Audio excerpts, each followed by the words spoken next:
아시아 1등은 일본 맞지? 아니, 아시아 1등은 중국이고 2등이 일본이잖아. 지금 전 세계는 한류 열풍으로 한국을 모자서 난리인 거 모르세요? 여러분들은 한국으로 여행 오는 외국인들의 재방문율이 급증하고 있다는 사실을 알고 계신가요?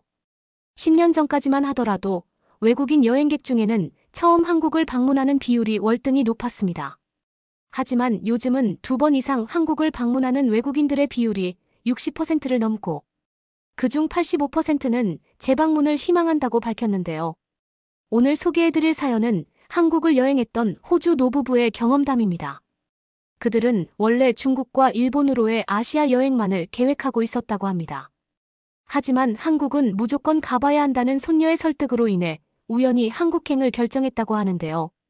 그런데 그들이 아시아 여행에서 가장 좋은 시간을 보냈던 나라는 아이러니하게도 바로 한국이었다고 합니다. 과연 그들에게는 무슨 일이 있었던 걸까요? 호주 부부의 사연입니다. 감동의 모든 것 애청자 여러분. 영상 시작 전 좋아요와 불우이웃을 위해 끝까지 시청 부탁드립니다. 안녕하세요. 호주에 살고 있는 써니입니다. 기록하는 걸 좋아해요. 좋았던 곳을 다녀오면 그곳의 느낌을 기억하고 싶어 하죠.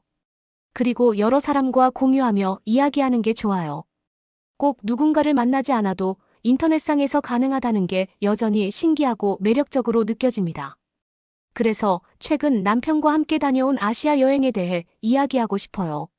사실 호주도 아시아에 속해 있지만 많은 호주 사람들은 유럽에 더 가깝다고 생각해요. 비행기를 타고 2시간이면 가는 유럽과 다르게 중국이나 일본을 가려면 10시간은 비행기를 타야 하거든요. 호주에서 10시간 비행기를 타면 미국도 갈 수 있죠. 누구나 쉽게 여행을 떠난다 생각하면 가까운 곳을 선택하는 경우가 많을 것 같아요. 시간적인 요인도 있을 수 있고 비용적인 측면도 고려해야 하니까요. 그래서 저 역시 지금까진 주로 유럽으로 여행을 다녔습니다. 남편 직장이 워낙 바빠서 긴 시간을 낼 수 없었던 이유도 있었어요. 하지만 이젠 달라졌죠. 남편이 퇴직하고 시간이 많아졌거든요. 그래서 이번엔 좀 더 긴 여행을 계획하게 되었답니다. 설레는 마음으로 여행지를 둘러보다 중국과 일본이 눈에 들어왔어요. 예전에는 시간이 없어서 가지 못했던 나라였죠. 하지만 지금보다 조금이라도 시간이 더 흐른다면 이젠 체력이 되지 않아 못 갈 수 있다는 생각이 들었습니다. 나이가 더 들면 언제 건강이 나빠질지 모르고 10시간이나 되는 비행기는 체력적으로 무리가 될 수 있으니까요. 그래서 남편과 상의 끝에 중국과 일본 여행을 계획하게 되었답니다. 같은 아시아지만 상대적으로 호주는 서양권 문화에 가깝고 중국이나 일본은 동양권 문화에 가깝다는 게 신기했어요. 여러 가지 정보를 알아보며 우선 중국에 도착해 관광을 하고 일본으로 넘어갔다. 다시 호주로 돌아오는 계획을 세웠죠. 차근차근 둘러볼 곳과 맛볼 음식, 그리고 머물 숙소 등 다양하게 알아보기 시작했어요. 무려 한 달을 준비할 정도였죠. 전혀 다른 문화권이고 현지에서 대처 능력이 어려울 수 있으니 가능한 많은 부분을 알아가자는 게 저와 남편의 생각이었거든요. 그렇게 여행 준비에 한창 열을 올리고 있을 때 오랜만에 손녀 비키가 집에 놀러 왔습니다. 그동안 학교에 다니느라 바빠서 한동안 만나지 못해서 너무 반가웠어요. 그런데 비키가 여행 갈 준비를 하느냐고 묻더군요. 거실 한켠에 놓인 책상 위에 중국과 일본에 관련된 자료들이 쌓여 있었거든요. 전 처음 가는 여행지라 공부할 게 많다고 웃으며 답했는데 다짜고짜 다른 곳은 몰라도 한국은 꼭 들려야 한다고 비키가 목에 힘주어 말했어요. 저는 조금 의아한 눈빛으로 한국에 가야 하는 이유가 있냐고 물었습니다. 중국이나 일본에 대한 여행지 이야기는 워낙 많이 들었는데 한국은 조금 생소했거든요. 그래서 중국과 일본은 가까워가는 김에 같이 들렀다 오는 거라고. 한국은 다음 기회에 가야 될 것 같다고 말했습니다. 그런데 알고 보니 한국이 중국과 일본 사이에 있는 나라더군요. 비키는 웃으며 한국은 중국과 일본 사이에 있어서 쉽게 들를 수 있는 나라라고 말했어요. 오히려 아시아를 간다면 중국이나 일본은 가지 않더라도 요즘에 한국을 가는 건 너무 당연하다는 식으로 말해서 속으로 좀 놀랐습니다. 60살 넘게 인생을 살았지만 제 주변에 한국 여행을 갔다 왔다는 사람들을 만난 적 없었거든요. 중국은 만리장성 같은 규모가 어마어마한 역사적 유적지에 대한 이야기를 워낙 많이 들었어요. 일본은 온천에 대한 이야기를 많이 들었죠. 그런데 한국에 대한 이야기는 들은 적이 없어서 한국을 가는 게 당연하다는 이야기를 믿기 어려웠습니다. 비키는 요즘 젊은 사람들은 한국으로 여행 가는 걸 버킷리스트라고 생각할 만큼 꽤 인기가 많다고 말하더군요. 오히려 중국이나 일본보다 다양한 부분에서 한국이 더 나을 거라는 알 수 없는 말도 했고요. 그리고 가는 김에 들렀다 오는 게 아니라면 또다시 시간 내 아시아를 여행하는 건 어려울 것 같다고 말했죠. 전 그 말에 동의했어요. 이번에 중국과 일본을 갈 때 한국까지 들리는 게 아니라면 사실상 한국만 다시 보러 비행기를 탈 일이 없을 것 같았기 때문입니다. 노아가 가고 남편이 집에 들어왔을 때 한국에도 들러야 할 것 같다고 말했어요. 남편은 이제 와서 계획을 변경하긴 어려울 것 같다고 말하더군요. 언제부터 비키가 하는 말을 다 들어주었냐며 오히려 저를 이상한 사람으로 생각했죠. 저는 비키가 꼭 가보라고 권유했다며 이번 기회가 아니면 언제 또 한국을 가겠냐고 남편에게 말했습니다. 남편은 손녀에게 아니라고 하지 못하고 자신에게 억지 쓴다고 화를 냈죠. 저도 화가 나 그렇게 한국에 들르기 싫으면 계획대로 혼자 호주로 돌아오라고 말했어요. 저는 일본에서 한국을 거쳐 돌아온다고 말입니다. 그러자 남편은 마지못해 처음 세웠던 여행 계획에서 마지막에 한국을 추가하는 것으로 마무리하자고 말하더군요. 이미 비행기 표를 끊어놓았기 때문에 전체 일정을 취소하고 다시 계획을 짜는 건 무리라고 생각했기 때문이죠. 그래서 중국과 일본을 거쳐 한국에 머문 뒤 다시 호주로 돌아오는 계획으로 변경했답니다. 그렇게 오랜 준비 끝에 중국에 도착한 첫날 기대감이 와르르 무너지는 슬픈 경험을 하게 되었어요. 택시를 타고 숙소로 이동했는데 택시기사가 운전 중 급브레이크를 밟았거든요. 운전하다 위험한 상황이 나오면 그럴 수 있다는 건 저도 알아요. 하지만 위험한 상황이 아니라 운전하며 전화통화를 하느라 신호에 집중하지 못했기 때문이었죠.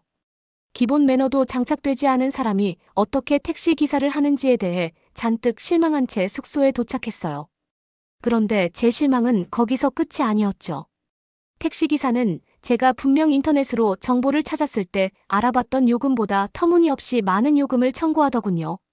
도로가 막힌 것도 아니었는데 말이죠. 상당히 불쾌한 경험을 한 채 택시에서 내릴 수밖에 없었습니다. 잔뜩 실망한 채 숙소로 들어가려는데 한 택시기사가 명함을 전해줬죠. 명함을 준 택시기사는 영어를 할 줄 알았는데 제가 타고 온 택시가 불법 택시로 관광객들 대상으로 과도한 요금을 청구하는 택시라는 걸 알게 되었습니다.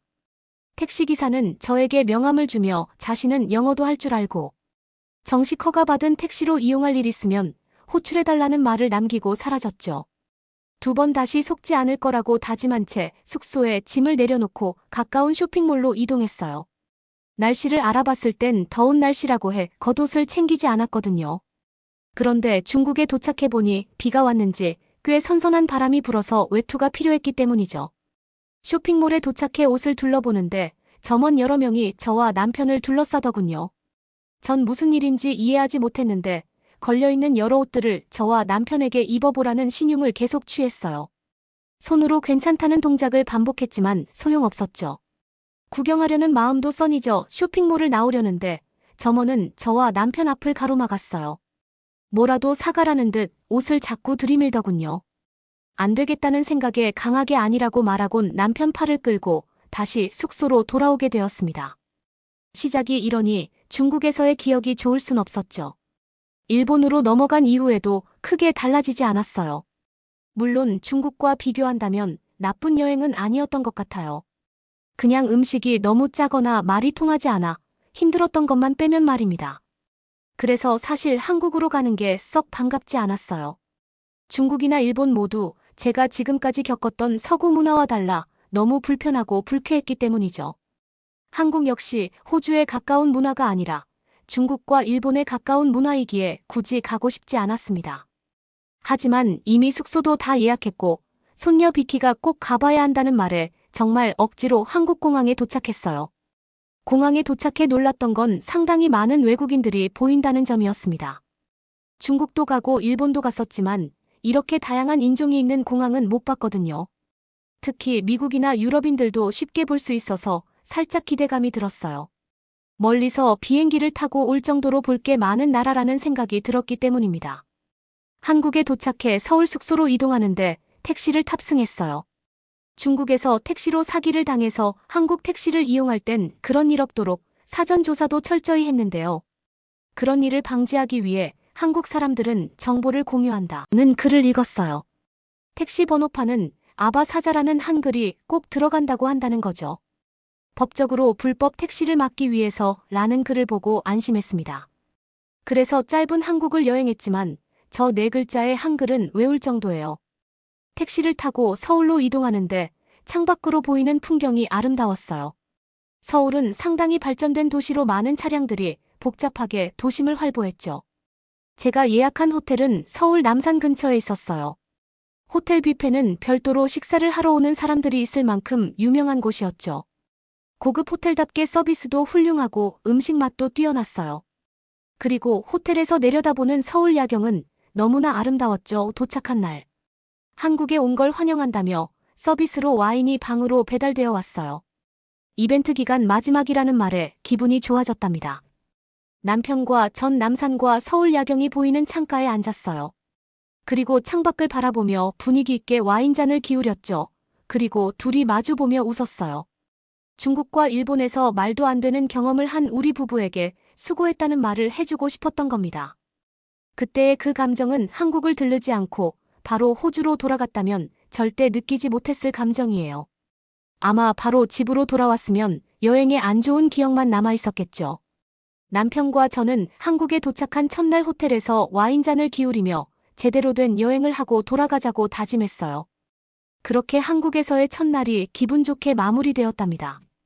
그리고 재밌었던 건 한강에서 자전거를 탔던 경험이에요. 서울은 세계에서 몇 안 되는 도심의 큰 강이 지나는 거로도 유명했어요. 그래서 그 강에 가는 게 당연한 관광 코스 중 하나였고요. 한강에 가 편의점에서 먹었던 라면은 진짜 지금도 생각날 정도예요. 맛있는 요리가 어떻게 그렇게 금방 만들어질 수 있는지 신기했거든요. 물을 넣고 수프와 면을 넣으면 자동으로 알아서 끓여주는 기계는 호주로 돌아올 때 구입해서 가져오고 싶을 정도였습니다.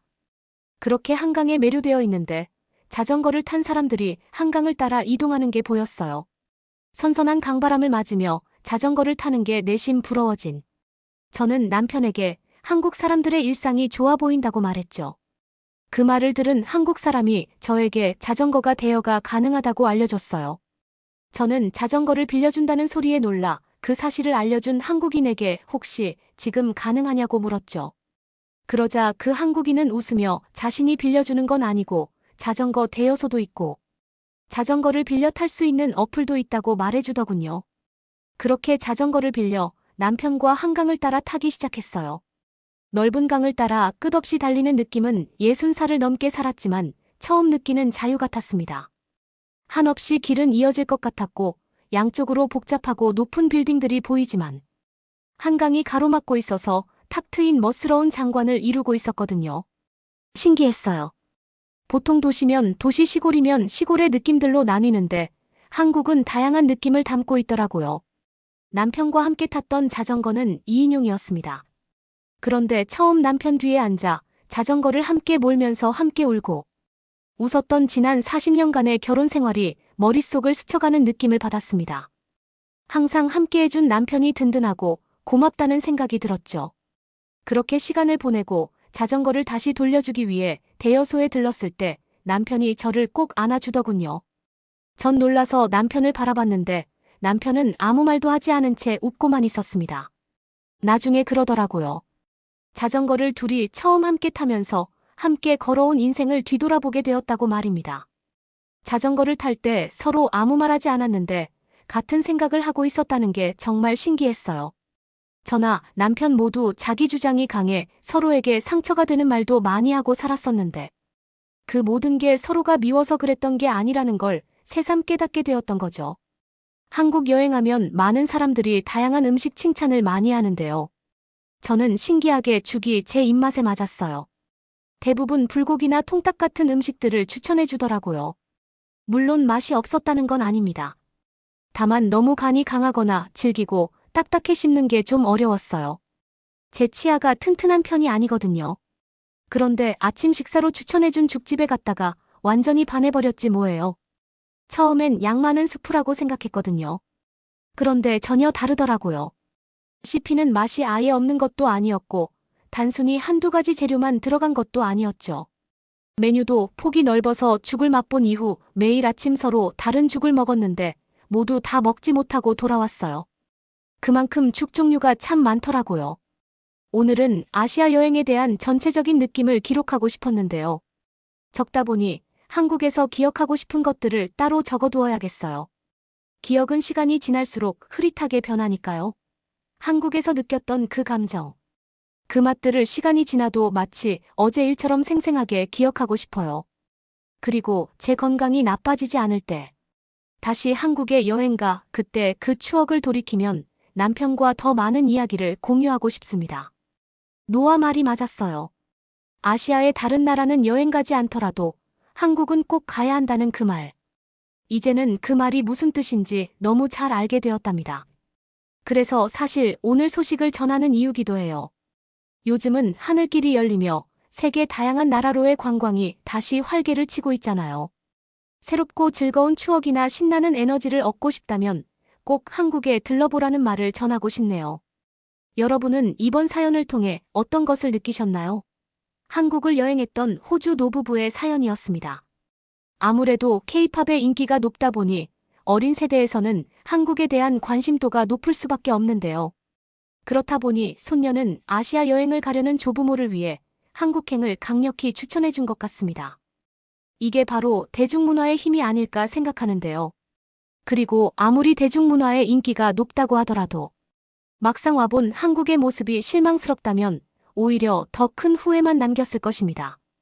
하지만 이 노부부는 한국이 중국과 일본보다도 더 여행하기 좋은 나라라고 이야기하고 있는데요.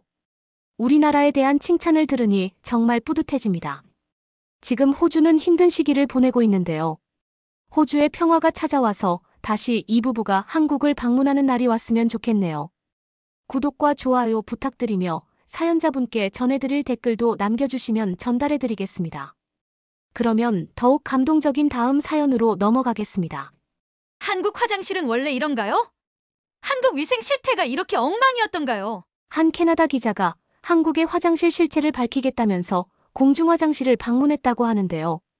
남자 여자 화장실 가릴 것 없이 들어갔다가 볼일을 보는 사람들의 초상권을 침해해버리고 이곳저곳 사진을 찍었다고 합니다. 그런데 한국인에게 이것을 듣고 눈이 커지며 주저앉아버렸다고 하는데요. 그 말이 무엇이었을까요? 안녕하세요. 제 이름은 멜란이에요. 저는 캐나다에서 온 기자랍니다. 한국의 선진화된 공중화장실 시스템에 대한 취재를 하기 위해 한국에 왔어요. 좀 이상한 주제 같지만 믿어주세요. 겉으로 보이는 것보다 더 많은 것들이 있답니다. 지난 10년 동안 기자로 일하면서 지역 정치부터 국제 문제까지 다양한 것들을 취재했어요. 저는 항상 이야기를 전하는 것에 열정이 있었고 저널리즘이 중요한 이슈의 빛을 밝히고 사람들이 세상을 변화시키는데 영감을 줄 수 있다고 믿어요. 하지만 제 일을 사랑함에도 불구하고 편견과 선입견으로 늘 힘들어했죠. 중서부의 작은 마을에서 자라 다양성을 많이 경험하지 못했고 종종 고정관념과 미디어의 묘사에 기반해 사람들과 장소를 짐작하곤 했어요. 대학 시절 아시아인 교환학생들과 부정적인 경험이 있었어요. 그들은 학교 커뮤니티와 어울리길 꺼려했고 저는 그들의 폐쇄성과 캐나다 문화에 대한 무관심함에 원망을 느꼈죠. 돌이켜보면 제가 얼마나 불공평하고 편협했는지 깨닫게 돼요. 그 학생들이 겪는 어려움과 문화적 차이를 전혀 알지 못했고 제한된 이해를 바탕으로 그들을 판단할 자격이 없었어요. 그러나 오래된 습관은 쉽게 없어지지 않아요. 기자로서 성장했음에도 여전히 특정 국가와 문화에 대한 선입견을 떨쳐내기 힘들어요. 편집장이 한국의 공중화장실에 관한 기사를 제안했을 때 망설였어요. 한국에 가본 적이 없었고 K-팝과 드라마로만 한국 문화를 접했거든요. 그런데 취재를 하고 주제에 대해 더 알아갈수록 흥미로워졌어요. 한국이 지난 수십 년간 공중위생과 청결에 엄청난 발전을 이뤘다는 것을 알게 됐죠. 한국의 공중화장실 접근 방식은 전 세계 다른 나라의 모범 사례로 여겨지고 있더라고요. 이게 중요한 이야기라는 걸 알았고 제대로 전하고 싶었어요. 하지만 한국이 이뤄낸 것의 의미를 진정 이해하고 감사하려면 제 편견과 선입견의 정면으로 맞서야 한다는 걸 알았죠. 인천공항에서 내려 서울 시내 호텔로 가는 택시를 잡으며 흥분과 호기심을 느꼈어요. 이번 여행이 제가 사람과 기자로서 배우고 성장할 기회가 될 거예요. 세상을 새롭고 다른 시각으로 바라보는 도전이 될 거라고요. 공항에서 호텔까지 택시로 1시간 정도 걸렸어요. 서울의 바쁜 거리를 지나며 도시의 크기와 에너지에 감탄했죠. 밝은 네온사인 일상생활을 바삐 보내는 사람들로 가득했어요. 시내 중심부로 갈수록 또 다른 걸 알아챘어요. 거리와 공공장소가 깨끗하다는 거예요. 쓰레기나 낙서가 거의 없었고 인도와 도로는 깨끗했죠. 공공기반 시설이 후순위로 여겨지는 캐나다 도시들과는 큰 대조를 이뤘어요. 마침내 호텔에 도착했을 때 완벽한 영어를 하는 친절한 리셉셔니스트가 맞아주었어요. 시내 지도를 건네주었고 저는 12층 제 방으로 올라갔죠. 짐을 풀고 정착하면서 앞으로의 나날이 기대되고 설레었어요. 바쁜 일정에 인터뷰와 현장 방문이 계획되어 있었고 한국의 공중위생과 청결에 대한 접근법을 최대한 배우고 싶었거든요. 그런데 이번 여행이 단순히 화장실에 관한 것만은 아니라는 걸 깨달았어요. 제 편견과 선입견을 직면하고 세상을 새롭고 다른 방식으로 바라보는 법을 배우는 기회이기도 했죠. 중서부 작은 마을에서 자라며 항상 우리 집 마당 너머의 세상에 매료되었어요. 부모님은 모두 교사였고 배움에 대한 사랑과 다른 문화와 삶의 방식에 대한 호기심을 심어주셨죠. 하지만 더 넓은 세상에 관심이 있었음에도 캐나다 밖으로 많이 여행할 기회는 없었어요. 가족은 여유롭지 않았고 대부분의 휴가는 근처에 있는 친척들을 방문하는 데 보냈거든요. 대학에 가서야 시야를 넓힐 수 있었어요. 동부 해안의 명문 대학에서 저널리즘을 공부할 수 있는 장학금을 받았고 저 자신도 놀랄 만큼의 열정과 결단력으로 공부에 몰두했죠. 대학 시절 유럽에서 한 학기 동안 유학할 기회가 있었어요. 정말 눈을 뜨게 해준 경험이었고 세상과 다양한 문화 삶의 방식에 대해 배울 게 너무나 많다는 걸 깨닫게 해줬어요. 그러나 바로 이 시기에 동양인 그러니까 중국인 교환 학생들과 부정적인 경험을 했죠. 돌이켜보면 제가 얼마나 불공평하고 편협했는지 알아요. 그 학생들이 겪고 있던 어려움과 문화 차이에 대해 전혀 알지 못했고 제한된 이해를 바탕으로 그들을 판단할 권리가 없었죠. 졸업 후에는 고향의 작은 지역 신문사에서 기자로 일자리를 얻었어요. 꿈에 그리던 직업은 아니었지만 한 발을 들여놓은 거였고 최선을 다하기로 마음먹었죠. 이후 몇 년 동안 더 크고 도전적인 과제를 맡으며 승진했고 기자로서의 기량을 갈고 닦았어요. 지역 정치에서부터 범죄 기사까지 모든 걸 취재했고 곧 어려운 질문도 마다하지 않고 진실을 파헤치는 끈질기고 용감한 기자로 명성을 얻었죠. 하지만 성공에도 불구하고 뭔가 부족한 느낌을 떨칠 수 없었어요. 의미 있는 이야기, 사람들의 삶의 변화를 가져오고 세상이 직면한 중요한 이슈와 도전 과제의 빛을 밝힐 수 있는 이야기를 하고 싶었거든요. 그래서 편집장이 한국의 공중화장실 시스템에 관한 기사를 제안했을 때 이게 기회라는 걸 알았어요. 가장 화려한 주제는 아니었지만 전 세계 다른 나라의 소중한 통찰과 교훈을 줄 수 있는 흥미롭고 중요한 이야기의 가능성이 보였죠. 그리하여 저는 여기 서울 시내의 호텔방에 서 있는 거예요. 발견과 학습의 여정을 시작할 준비가 되어 있죠. 쉽지 않을 거란 걸 알아요. 과정에서 제 편견과 선입견에 맞서 싸워야 할 테니까요. 하지만 이건 놓칠 수 없는 기회라는 것도 알고 있어요. 기자로서 진실을 추구하고 세상을 변화시킬 수 있는 이야기를 전할 의무가 있어요. 그리고 한 인간으로서 스스로에게 도전하고 새롭고 예상치 못한 방식으로 배우고 성장해야 할 책임이 있죠. 깊은 숨을 내쉬며 결연한 마음으로 노트와 카메라를 집어들고 서울의 붐비는 거리로 향했어요. 제가 서울에 도착해서 호텔에서 나오자마자 서울의 붐비는 거리로 발을 디뎠을 때 정말 설레고 기대되더라고요. 오늘은 제가 서울에서 보내는 첫날이었고 인터뷰와 현장 방문으로 빽빽한 일정이 계획되어 있었거든요. 제일 먼저 영수 씨라는 정부 관료를 만나기로 했어요. 영수 씨는 깨끗한 한국 캠페인의 책임자였죠. 이 만남은 밴쿠버에 있는 한국 대사관의 연락 담당자를 통해 주선되었고 전 이 야심찬 계획에 대해 더 알고 싶었어요. 인파로 붐비는 거리를 지나가면서 다시 한번 모든 것이 얼마나 깨끗하고 잘 관리되어 있는지 눈에 띄더라고요. 보도에는 쓰레기가 없었고 건물은 반짝거리고 현대적이었으며 공기조차도 고향에서 느끼던 것보다 더 신선하고 깨끗해 보였어요. 마침내 회의가 예정된 정부 청사에 도착했을 때 친절한 안내데스크 직원이 저를 2층 회의실로 안내해 주었어요. 거기서 영수 씨와 그의 부서에서 온 다른 몇 명의 관리들이 절 기다리고 있었죠.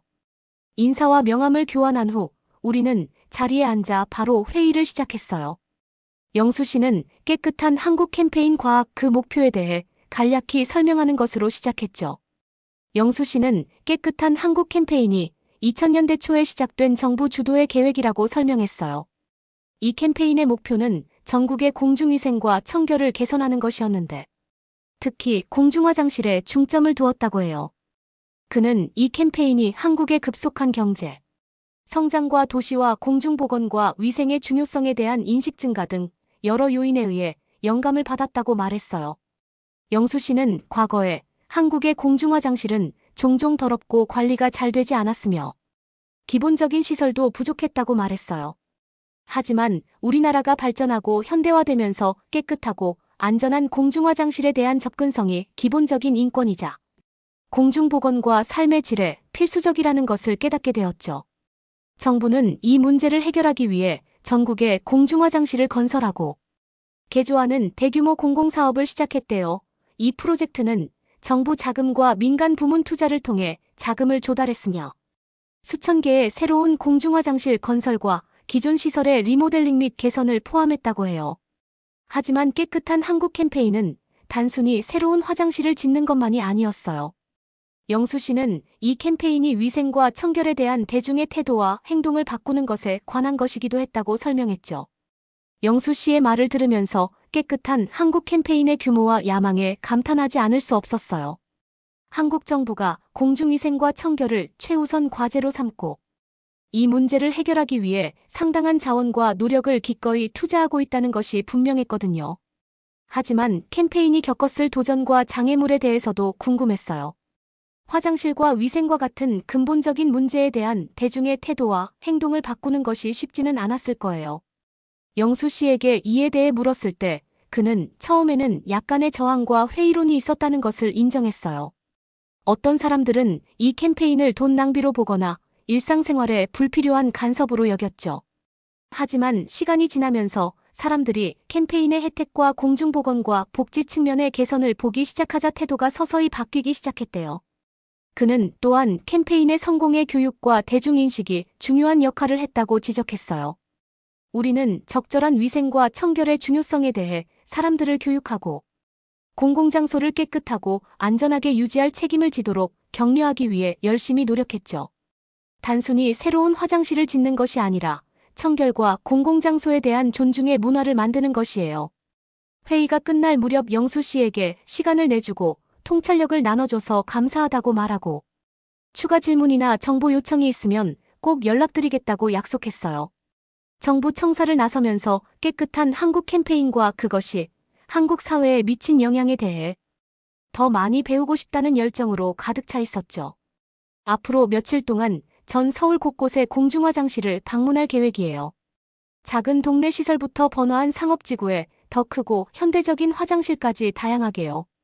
그리고 방문하는 곳곳마다 화장실이 얼마나 깨끗하고 편리하며 이용하기 좋은지에 놀라곤 했죠. 제가 방문한 많은 화장실에는 첨단 기술이 갖춰져 있었는데 자동 물 내리는 시스템 공기 정화기, 심지어 더 쾌적하고 편안한 분위기를 조성하기 위한 음악 플레이어까지 있더라고요.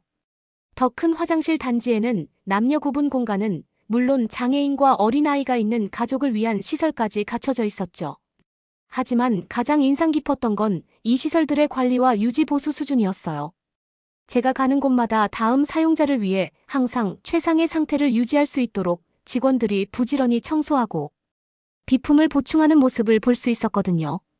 깨끗한 한국 캠페인에 대해 더 많은 사람들과 이야기를 나누면서 이 캠페인이 위생과 청결에 대한 대중의 태도와 행동을 얼마나 많이 변화시켰는지 실감할 수 있었어요. 제가 인터뷰한 많은 사람들이 이 캠페인이 공공장소를 깨끗하게 유지하는 것의 중요성을 더 잘 인식하게 되었고 자신의 위생과 건강에 대해 더 큰 책임감을 갖게 해주었다고 말했죠. 한 젊은 여성은 제게 이렇게 말했어요. 예전에는 공중화장실에 대해 별로 생각해 본 적이 없었어요. 하지만 이제는 일상생활에 없어서는 안 될 필수 요소로 여기고 모두를 위해 깨끗하고 안전하게 유지하는데 제 역할을 다하려고 해요. 제가 만난 또 다른 남성은 깨끗한 한국 캠페인이 어떻게 그에게 영감을 주어 지역사회에 참여하게 되었는지, 공공장소를 유지 및 개선하는데 자신의 시간과 자원을 기꺼이 봉사하게 되었는지에 대해 이야기해 주었어요. 그는 전에는 공공장소를 깨끗하게 유지하는 게 다른 사람의 일이라고 생각했죠.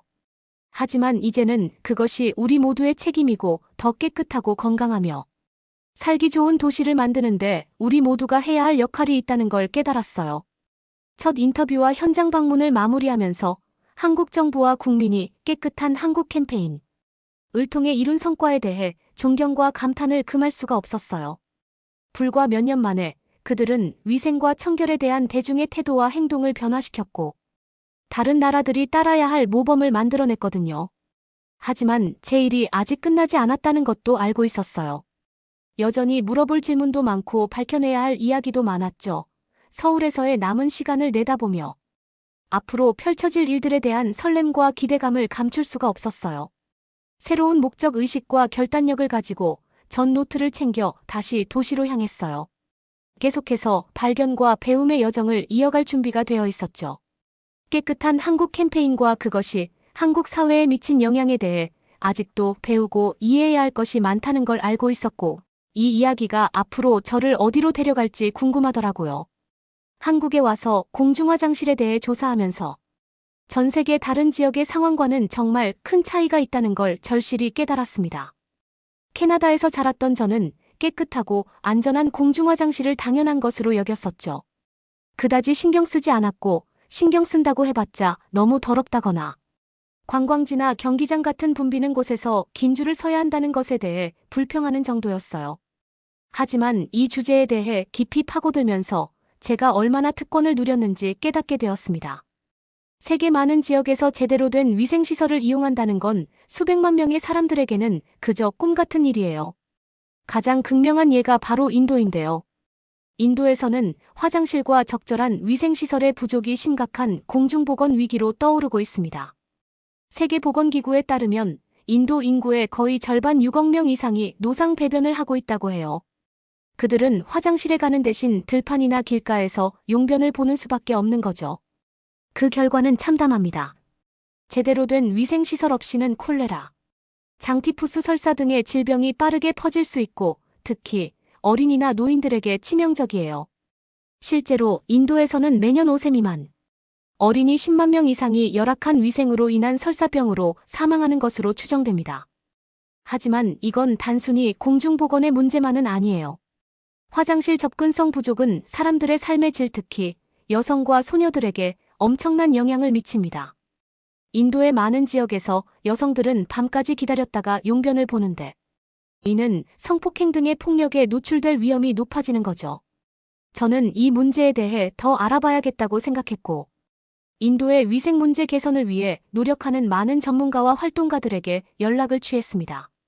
제가 만난 한 여성은 미라라는 분이었는데요. 그녀는 시골 지역 사회의 화장실 및 위생시설 접근성 향상을 위해 일하는 비영리단체에서 일하고 있었어요. 미라는 인도의 노상 배변 문제가 문화적 사회적 규범에 깊이 뿌리박혀 있다고 말했습니다. 특히 시골 지역에서는 화장실 사용에 대한 강한 오명이 있고 많은 사람들은 실외에서 용변을 보는 것이 더 자연스럽고 건강하다고 믿는다는 거예요. 이건 단순히 접근성이나 인프라의 문제가 아닙니다. 사람들의 위생에 대한 태도와 행동을 바꾸는 것도 중요해요. 우리는 사람들에게 화장실 사용의 중요성과 노상 배변의 위험성에 대해 교육해야 하고 지역사회와 협력해서 공공장소를 깨끗하고 존중하는 문화를 만들어야 합니다. 하지만 미라도 이 목표를 달성하는 데는 상당한 장벽이 있다는 걸 인정했어요. 인도의 많은 시골 지역사회는 수도나 전기 같은 기본 인프라가 부족해서 제대로 된 위생시설을 짓고 관리하기 어렵거든요. 그리고 화장실이 있는 지역에서도 잘 관리되지 않거나 마을에서 너무 멀리 떨어져 있어서 사람들이 꺼려하는 경우가 많습니다. 미라의 이야기를 들으면서 저는 좌절감과 분노를 느낄 수밖에 없었어요. 이렇게 풍부한 역사와 문화를 가진 나라 그리고 급속도로 성장하는 경제. 대국이 어떻게 여전히 화장실 접근성 같은 기본적인 문제로 고전할 수 있을까요? 하지만 저는 이 문제가 인도에만 국한된 게 아니라는 걸 알고 있었습니다. 개발도상국 곳곳에서 적절한 위생시설 부족은 공중보건과 경제 발전의 주요 장애물이 되고 있어요. 반면 한국에서 보고 있는 모습은 완전히 다른 세상 같았습니다. 한국은 깨끗하고 안전한 공중화장실 접근성을 최우선 과제로 삼고 인프라와 대국민 홍보에 엄청난 돈을 투자해 깨끗함과 공공장소, 존중의 문화를 만들어냈죠. 하지만 제 연구를 계속하면서 이 분야에서의 한국의 성공이 단순히 돈이나 인프라의 문제가 아니라는 걸 깨달았어요. 한국의 문화적 가치관과 사회적 규범에도 깊이 뿌리내리고 있었던 거죠. 한국 문화에서는 청결과 위생을 매우 중요하게 여기고 개인의 책임감과 공공장소에 대한 존중을 강조합니다. 어릴 때부터 아이들은 자기 주변을 깨끗이 치우고 주변 환경을 자랑스러워하도록 배우는데 이런 정신은 성인이 되어서도 이어집니다. 서울의 한 공원에 갔을 때 직접 목격한 광경인데요.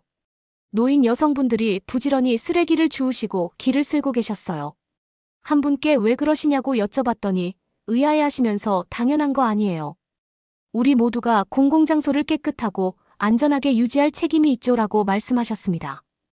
한국에서는 이런 개인적 책임감과 지역사회에 대한 자부심이 어디에서나 보였어요. 깨끗한 지하철부터 말끔한 공중화장실까지 청결과 위생은 단순히 정부 정책의 문제가 아니라 문화 속에 깊이 스며들어 있었던 거예요. 한국의 이런 성공을 감탄하면서도 다른 나라의 상황을 생각하면 슬프고 답답한 마음이 들었습니다. 한국과 인도처럼 차이가 큰 나라들 사이의 격차를 어떻게 좁힐 수 있을까요? 사는 곳이나 소득 수준에 상관없이 모두가 깨끗하고 안전한 위생시설을 이용할 수 있는 기본적 인권을 어떻게 보장할 수 있을까요? 한국을 떠난 후에도 오랫동안 저를 괴롭힐 질문이었고 앞으로 기자로서의 제 일에서도 계속 고민하게 될 문제였어요. 하지만 지금은 긍정적인 면에 초점을 맞추고 한국의 사례에서 배울 수 있는 교훈에 집중하려 합니다. 한국 같은 나라가 그렇게 짧은 시간에 엄청난 발전을 이뤘다면 다른 나라들도 분명 그렇게 할 수 있을 거예요. 시간이 걸리겠죠. 자원과 정치적 의지를 대규모로 투자해야 할 겁니다. 하지만 우리가 한국의 사례에서 배우고 전 세계가 힘을 합쳐 모두를 위한 깨끗하고 안전한 위생시설, 접근성을 최우선 과제로 삼는다면 기본적 인권으로서의 존엄과 건강이 진정, 보편적인 세상을 만들 수 있지 않을까요? 이런 생각을 안고 저는 짐을 싸서 공항으로 향했습니다. 전 세계에 제가 배운 것들을 알리고 싶었거든요. 한국의 공중화장실 시스템에 관한 이야기는 시작에 불과하고 해야 할 일이 아직 너무나 많다는 걸 알고 있었어요. 그치만 아무리 멀고 험난한 여정이라도 어딘가에서 시작해야 하잖아요. 저에게 그 어딘가는 바로 서울 한복판의 작고 깨끗한 공중화장실이었습니다. 제가 이 비행기에 앉아서 한국에서의 2주간의 여정을 마치고 캐나다로 돌아가는 길에 정말 신났어요. 한국에서 공중화장실에 대해 조사하면서 전에는 별로 신경 쓰지 않았던 문제에 대해 완전히 새로운 관점을 갖게 된 것 같아요. 그런데 한편으로는 제가 알아낸 이야기가 중요하고 세상에 큰 변화를 가져올 수 있다는 걸 알기에 약간 불안한 마음도 들더라고요. 이 복잡하고 미묘한 문제를 독자분들께 어떻게 잘 전달할 수 있을지 고민이 됐어요. 특히 한국에서 본 것과 다른 나라의 상황을 비교해 보니까 더 그런 생각이 들었어요. 한국처럼 깨끗하고 안전한 공중화장실 접근성을 최우선으로 여기는 나라와 아직도 수백만 명이 기본적인 위생시설조차 이용하지 못하는 인도. 같은 나라의 현격한 차이를 어떻게 하면 독자분들이 이해할 수 있게 할까 하는 거였죠.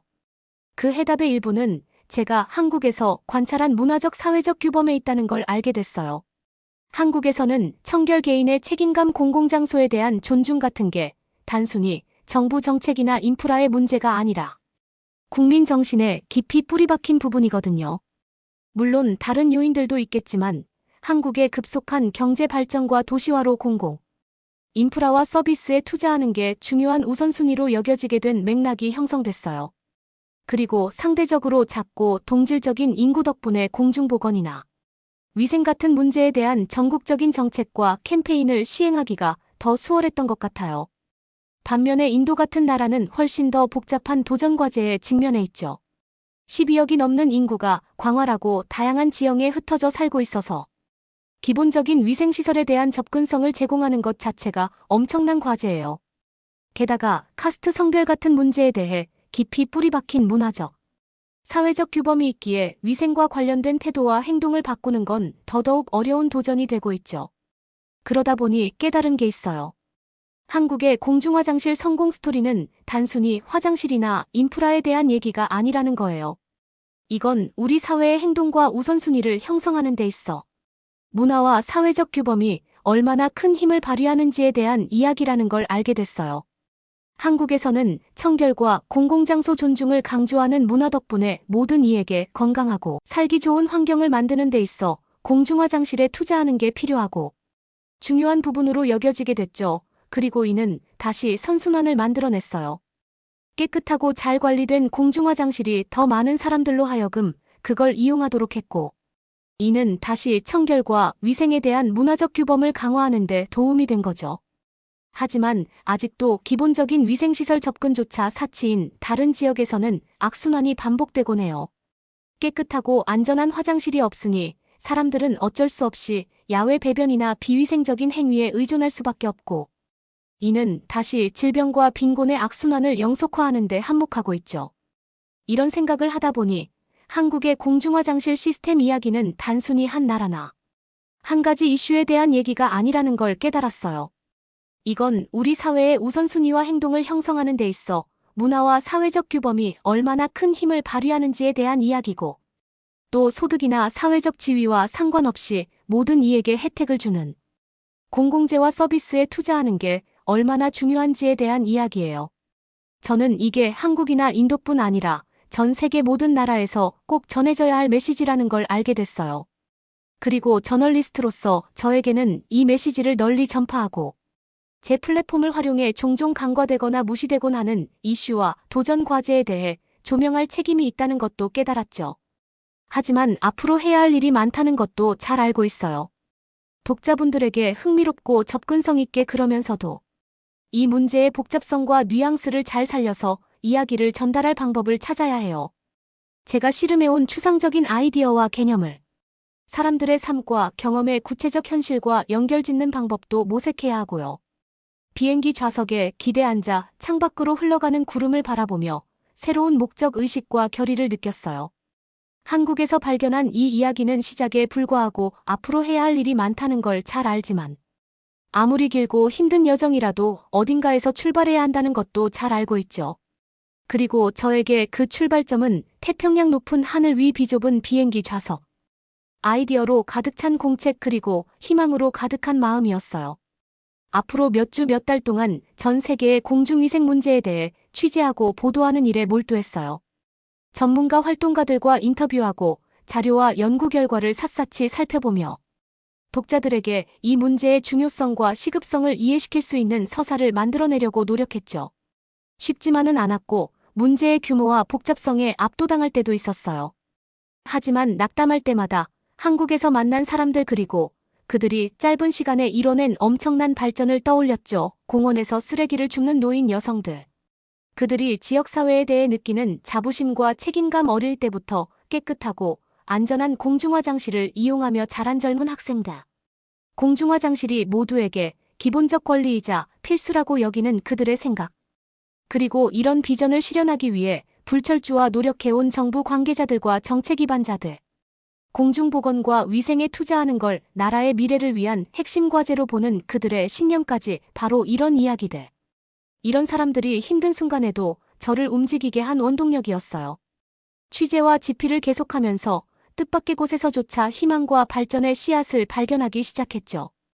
인도의 지역사회에서 야외 배변을 근절하고 위생시설 접근성을 높이기 위해 정부의 지원이 거의 없는 상황에서도 노력하는 사람들에 대한 이야기를 읽었어요. 무수 화장실부터 가장 가까운 깨끗하고 안전한 화장실을 찾아주는 모바일 앱까지 공중화장실을 더 지속가능하고 접근성 있고 사용자 친화적으로 만드는데 도움을 주는 혁신적인 기술과 접근법에 대해서도 배웠죠. 그리고 한국뿐 아니라 전 세계 여러 나라에서 문화적, 사회적 규범이 우리의 행동과 우선순위를 형성하는 힘을 목격했어요. 나렌드라 모디 총리가 시작한 클린 인디아 캠페인부터 매년 11월 19일 열리는 세계 화장실의 날 기념행사까지 위생과 청결이 세계 보건과 발전의 핵심 과제로 점점 더 인식되고 있다는 걸 느꼈죠. 취재를 마무리하고 기사를 발행할 준비를 하면서 앞으로 닥칠 엄청난 도전에도 불구하고 희망과 낙관의 마음이 들더라고요. 아직 갈 길이 멀고 쉽게 빨리 진전을 이루기는 어려울 거예요. 하지만 아무리 작은 발걸음이라도 앞으로 내디딘다면 바른 방향으로 나아가고 있는 거라는 걸 알게 됐죠. 그래서 제 마지막 원고를 보내고 제 이야기가 세상에 나가는 걸 지켜보면서 전에 느껴보지 못한 자부심과 사명감을 느꼈어요. 전 세계 수십억 명의 사람들에게 영향을 미치는 문제에 대해 관심을 환기시키고 너무 자주 무시되거나 잊혀지는 사람들의 이야기와 경험의 목소리를 실어주는데 작지만 중요한 역할을 했다는 걸 알게 됐거든요. 하지만 제 일은 여기서 끝이 아니에요. 세상에 아직 깨끗하고 안전한 위생이라는 기본적 인권조차 누리지 못하는 사람들이 있는 한전 계속 글을 쓰고 취재하고 변화를 위해 싸울 거예요. 그리고 앞으로의 여정이 아무리 길고 험난할지라도 궁극적인 목표를 잊지 않을 거예요. 배경이나 처지와 상관없이 모든 사람이 존엄 건강 희망을 갖고 살 수 있는 세상 말이에요. 그러면 더욱 재미있는 다음 사연으로 넘어가겠습니다. 여기 인천공항에 막 도착한 외국인 부부와 5살짜리 딸이 있습니다. 그런데 갑자기 한눈을 판 사이에 딸이 사라지게 되었는데요. 아무리 찾아봐도 딸은 보이지 않습니다. 중국을 갈 걸 그랬어. 괜히 한국에 와가지고는 정말 어떻게, 과연 이 사람들은 딸을 찾을 수 있을까요? 안녕하세요. 저는 현재 5살 배기 딸이 있는 30살 엄마 앨리스라고 하는데요. 제 딸의 이름은 애나랍니다. 일단 저는 네덜란드 암스테르담에서 살고 있었죠. 암스테르담의 작은 아파트는 엉망진창이었어요. 쓰레기는 넘쳐나고 싱크대에는 설거지가 하늘 높이 쌓여 있고 소파 밑에는 먼지가 쌓여 있었죠. 게다가 곧 아기가 태어날 예정이라 청소할 시간도 에너지도 없었어요. 여긴 쓰레기장이야. 저는 배를 부여잡고 불평했습니다. 얼룩진 카펫에서 쓰레기를 줍기 위해 허리를 구부리려니 임신한 몸이 아팠어요. 아무리 쓸어도 먼지와 오물이 더 쌓여만 갔습니다. 지저분한 아파트 외에도 암스테르담 거리는 개똥이 널려 있고 보도블록에 껌이 들러붙어 있으며 지하철역 주변에는 쥐가 기어다니는 등 끔찍했습니다. 어느 날은 제과점에서 바게트를 나르다가 따뜻하고 냄새나는 똥더미에 발을 들여놓았어요. 맙소사, 이 도시는 정말 역겨워요. 저도 비명을 질렀죠. 임신한 제 코는 악취를 감당할 수 없었습니다. 그리고 공연은 시작도 하지 마세요. 스모그가 너무 짙어서 태양을 가릴 정도였어요. 스쿠터와 자동차는 사방에서 지독한 회색 연기를 뿜어댔습니다. 저는 길을 걷는 것만으로도 기침과 쓱쓱거림을 느꼈습니다. 유독한 공기에 목이 따갑고 눈물이 났습니다. 어떻게 제 아기를 이런 곳에 노출시킬 수 있을까요? 게다가 암스테르담은 밤낮으로 경찰 사이렌, 소리 창문 아래 취객의 고함 소리 거리에서 싸우는 커플 등 시끄럽고 혼란스러웠어요. 소음공해는 멈추지 않았습니다. 발목이 퉁퉁 붓고 배가 불러오면서 저는 신선한 공기와 평화롭고 조용한 곳을 갈망했습니다. 조용한 공원에서 휴식을 취하고 싶었지만 시끄러운 암스테르담에는 그런 곳이 없었습니다. 출산 예정일이 다가올수록 저는 이 더럽고 기능장애가 있는 도시에서 혼자 아이를 키우는 것에 대한 스트레스가 점점 더 커졌습니다.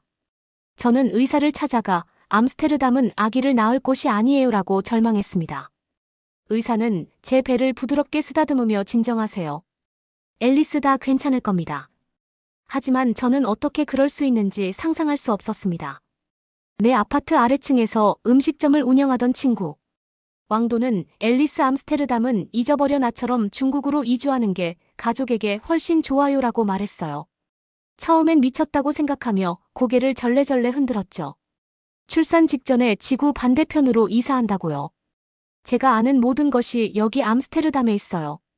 하지만 왕도는 중국이 현대적이고 저렴하며 암스테르담보다 훨씬 깨끗하다고 계속 주장했습니다. 밝고 푸른 하늘, 아이들을 위한 조용하고 평화로운 공원이 있지. 그는 극찬했어요. 그는 저에게 베이징과 베이징의 깨끗한 동네 사진을 보여줬어요.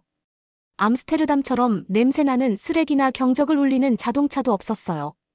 그의 말이 맞을지도 모르죠. 왕도는 중국에서는 작고 더러운 원룸 대신 아기가 놀 수 있는 공간이 있는 멋진 큰 아파트에서 살 수 있다고 했어요. 그리고 엄청나게 높은 집세나 범죄에 대한 걱정도 없죠. 중국은 미래입니다. 라고 그는 선언하더라고요. 그렇게 저는 결국 꼬드김에 넘어가서 중국으로 가게 되었죠. 왕도는 제 아파트 짐을 싸고 가구를 파는 일을 도와주었습니다. 임신 9개월이 되었을 때 저는 아이가 착륙할 때까지 기다려주기를 기도하며 비행기에 몸을 실었습니다. 비행 시간이 길고 부피가 커서 불편했지만 기대감으로 버틸 수 있었어요. 저는 한 손은 아픈 허리에 얹고 다른 한 손은 여행 가방을 들고 뒤뚱거리며 베이징에 도착한 비행기에서 내렸습니다. 확실히 네덜란드랑은 다르게 더 고급지달까요? 또 다른 지인인 채는 저를 왕이 마련해준 멋진 아파트로 데려다 주었어요. 나무 바닥이 반짝이는 큰 방의 발코니에서 강이 보이는 멋진 전망의 아파트였죠. 암스테르담의 지저분한 작은 원룸과는 달리 밝고 깨끗하고 평화로웠어요. 하지만 길거리를 돌아다녀 보니 이곳은 암스테르담보다 더 끔찍했어요. 이런 비위생이 없겠다 싶었죠. 중국에 비하면 네덜란드는 양반이었어요. 저는 곧바로 다시 네덜란드로 가려고 했죠. 이미 가구까지 다 팔아버렸는데도요. 그게 뭐 대수겠어요. 그런데 의사가 얘기하길 지금 가면 아이한테 위험할 수 있다고 하더라고요. 그래서 전 울며 겨자 먹기로 중국에서 낳기로 했죠. 마침내 제 작은 아기가 더 이상 기다릴 수 없는 날이 왔습니다. 제 커다란 배에 경련이 일어나기 시작했고 때가 되었다는 것을 알았습니다. 베이징에 해가 떠오르자마자 아름다운 여자아이가 튀어나올 때까지 밤새도록 진통을 겪었습니다. 저는 딸의 이름을 애나라고 지었어요. 처음 몇 달은 신생아를 돌보느라 정신이 없었어요. 하지만 사랑스러운 애나는 대부분 평화롭게 먹고 잠만 잤어요. 발코니를 통해 들어오는 아침 햇살을 바라보며 네덜란드 자장가를 부드럽게 불러주었죠.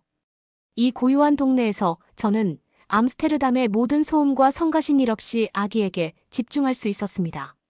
하지만 문제는 여전히 똑같았어요. 인도에 침을 뱉고 길거리에서 오줌을 싸는 아이들이 저를 불안하게 만들었어요. 사람들은 사과도 없이 유모차를 불도저처럼 밀었습니다. 스쿠터와 자전거가 위험할 정도로 가까이 지나가서 심장이 멈출 것 같았어요.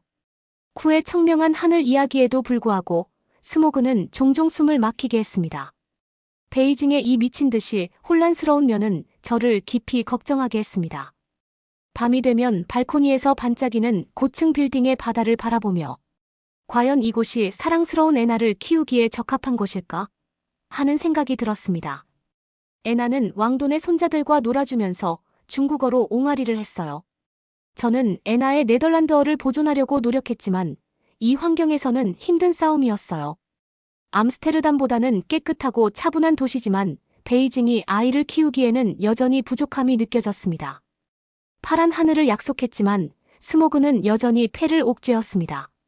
고층 빌딩은 태양을 가리더구요. 그가 꿈꾸던 낙원은 그저 환상이었을까? 암스테르담의 아름다움과 유럽에서 자란 애나의 꿈이 그리워 가슴이 아팠죠. 그것뿐만이 아니었어요. 어린 딸 애나와 함께 중국으로 이주한 후로 생계를 꾸려나가는데 어려움이 많았어요.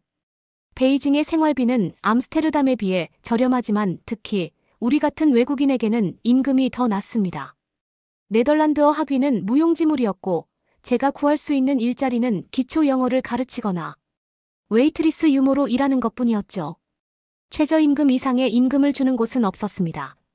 중국 경제의 호황에 대해 극찬하던 제 친구 왕도는 일자리가 나무에서 자라는 것처럼 얘기했는데 말이죠. 하지만 그의 호황 이야기는 과장된 것이었습니다.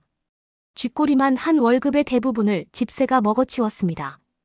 값싼 현지 농산물은 파리와 벌레로 뒤덮인 채 썩어 있었기 때문에 건강한 음식을 사 먹는 것은 터무니없이 비쌌습니다.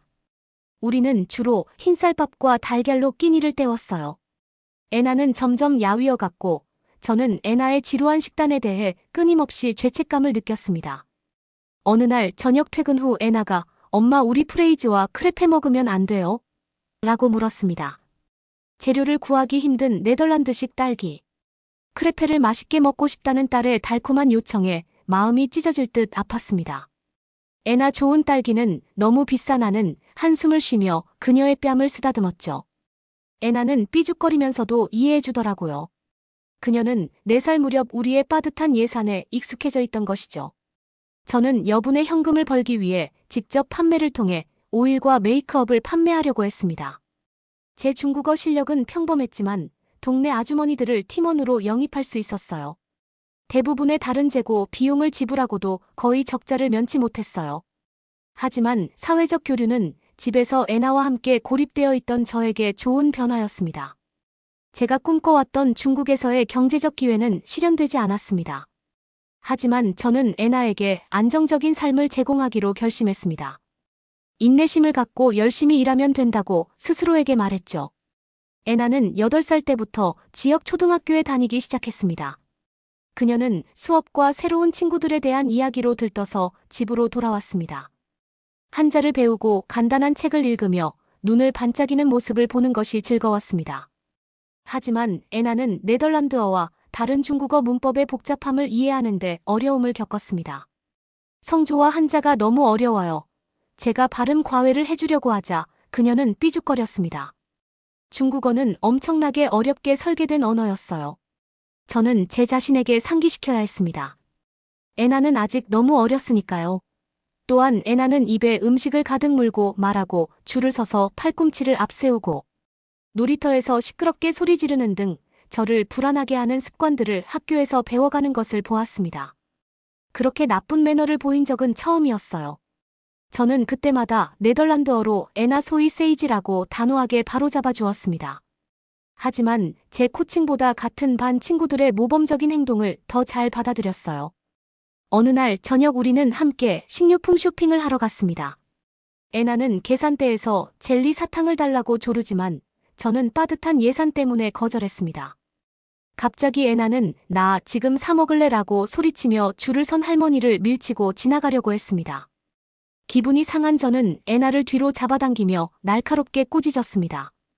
그녀는 내거친 말투에 입술을 떨며 움츠러들었다. 애나가 학교에서 매일 보던 모습을 이곳에서 그대로 답습하고 있다는 생각에 가슴이 찢어질 듯 아팠습니다. 중국에서는 줄을 서는 것이 흔한 일이더라고요. 집으로 돌아가는 길에 저는 부드럽게 설명했습니다. 중국의 방식이 항상 옳은 방식은 아니란다. 너도 잘 알잖아. 인내심을 갖고 예의를 지켜야 해. 애나는 고개를 끄덕이며 자신의 폭발에 대해 사과했습니다.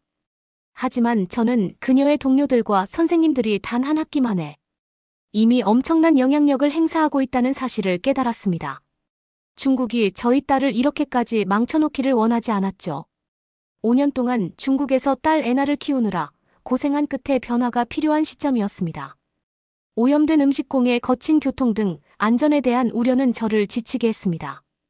학교가 가치관보다 성적을 강조하는 것도 마음에 걸렸고 애나는 부정행위가 흔하고 정상적이라고 말하기도 했습니다.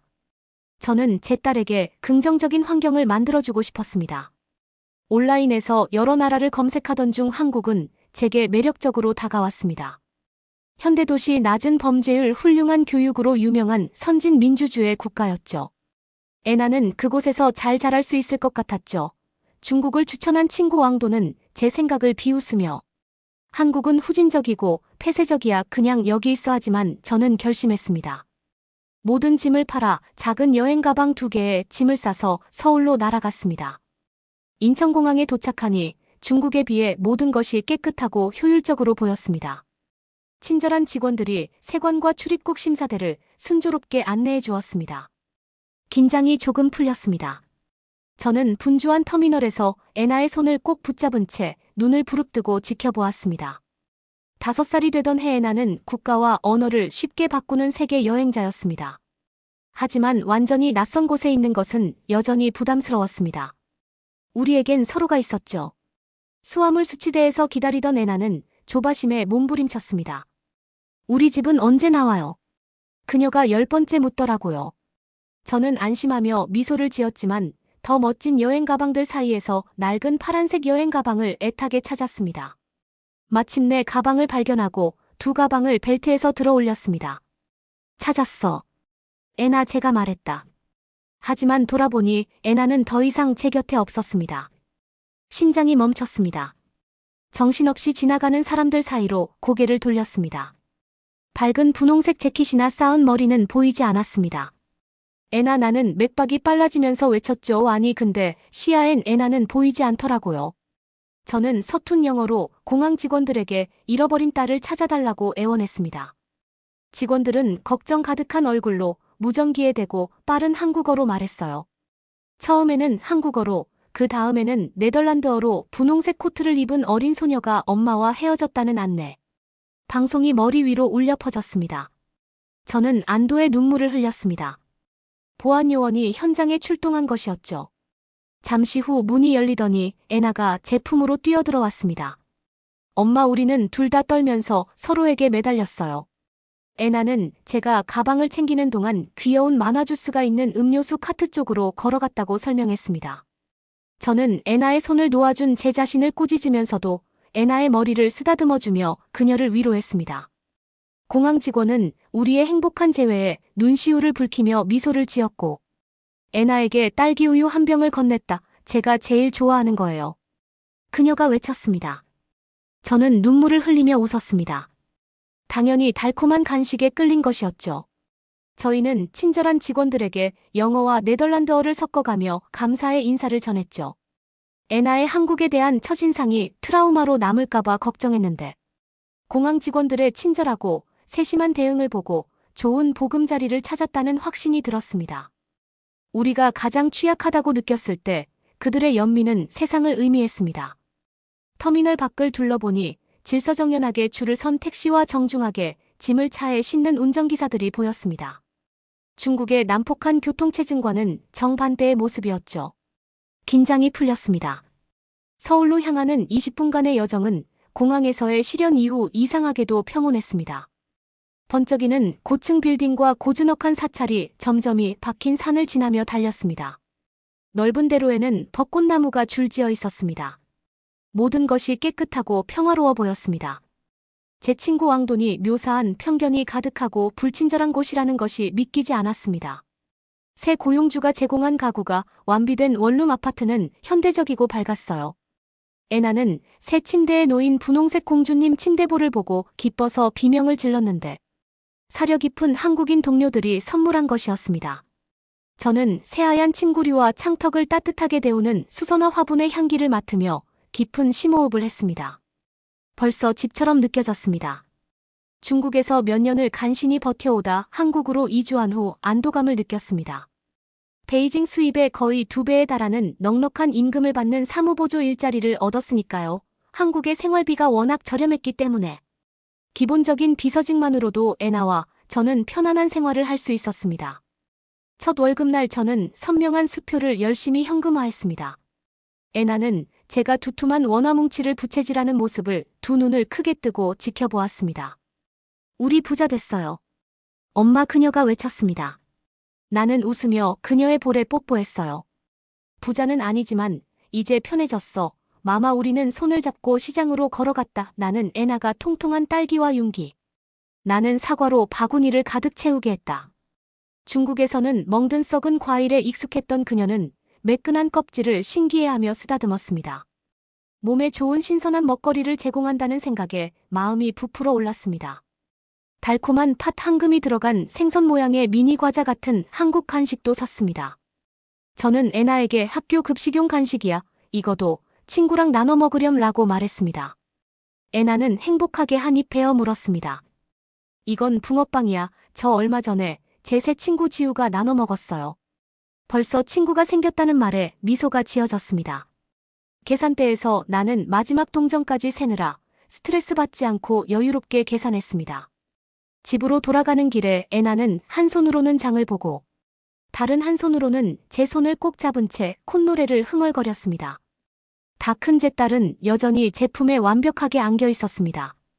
침실 2개짜리 새 아파트는 비좁았던 중국 아파트에 비해 넓게 느껴졌습니다. 애나는 분홍색 벽에 한자 대신 K-팝 포스터를 붙여 자신의 방을 꾸미며 즐거워했습니다. 여기서 친구들이랑 자고 갈 거야. 그녀는 큰 소리로 꿈을 꾸며 행복하게 빙글빙글 돌았습니다. 저는 처음으로 큰 맘 먹고 구입한 체리색 원목. 책상과 가죽 책걸상을 이용해 두 번째 침실을 아늑한 홈 오피스로 꾸몄습니다. 이제 새로운 영어 교사 직업을 위한 수업 계획을 멋지게 세울 수 있게 되었어요. 더 이상 식탁에 구부정한 자세로 허리를 구부릴 필요가 없죠. 푹신하고 부드러운 의자에 앉아 주변을 둘러보며 만족스러운 한숨을 내쉬었습니다. 이 편안하면서도 스타일리시한 안식처는 우리의 새로운 상향 이동성을 반영했습니다. 애나는 새 하늘색 드레스를 입고 춤을 추며 저를 위해 옷을 모델링해 주었습니다. 공주가 된 기분이에요. 엄마, 우리는 도착했습니다. 애나는 이중 언어를 사용하는 공립학교에서 계속 꽃을 피웠습니다. 수업이 끝나자 정중하게 고개를 숙여 인사를 건넸고 멋진 네이비 교복에 무릎 양말을 신은 모습이 무척 성숙해 보였습니다. 저는 중국 학교에서 친구들과 시끄럽게 떠들던 애나의 모습을 떠올리며 웃었습니다. 예의에 대한 강조가 신선했습니다. 밤에는 중국어 한자 공부에 매달리는 대신 한국어와 네덜란드어로 된 동화를 읽으며 몸을 웅크리고 있었습니다. 애나는 이제 일기장에 네덜란드어 어휘와 새로운 언어를 섞어 분주하게 낙서했습니다. 한국어 단어가 혀끝에서 굴러가는 깃털처럼 가벼워졌어요 라고 그녀는 극적으로 선언했습니다. 그녀의 열렬한 학습 정신은 저를 자부심으로 가득 채웠습니다. 주말이면 우리는 번잡한 수도에서 벗어나 버스를 타고 바닷가 마을인 강릉으로 향했습니다. 반짝이는 바다와 짭짤한 바람은 저를 어린 시절 니스에서 보낸 여름으로 데려다 주었습니다. 모래성을 쌓고 해변가를 구경했어요. 정말 강릉이란 도시는 멋졌어요. 버스를 타고 가는데 금방이면 도착을 하더라고요. 안목 해변에서 멋진 카페에 들어가서 맛있는 디저트를 보면서 구경을 했답니다. 한국의 동해의 물은 정말 맑았습니다. 서울뿐만 아니라 다른 도시들도 정말 매력적인 곳들이 많은 걸 이제야 알게 되었어요. 예전에 한국에 대한 편견을 가진 것에 대해서 정말 죄송하게 생각을 합니다. 한국은 저희 제2의 고향입니다. 한국에서 오래오래 애나와 행복하게 살았으면 좋겠습니다. 제 한국에서의 삶을 응원해주세요. 여러분은 어떻게 보셨나요? 응원과 격려의 한마디씩을 댓글로 남겨주시기 바랍니다. 사연자분들에게 전달해드리겠습니다. 실제 사연 제보를 받고 있습니다. 채택되신 분께는 작은 선물도 보내드리고 있습니다. 저희의 사연이 여러분의 하루에 작은 힘이 될 수 있었으면 좋겠습니다. 감동적인 사연을 주변 분들과 이야기 나눠보세요. 더욱더 좋은 영상으로 다시 찾아뵙겠습니다.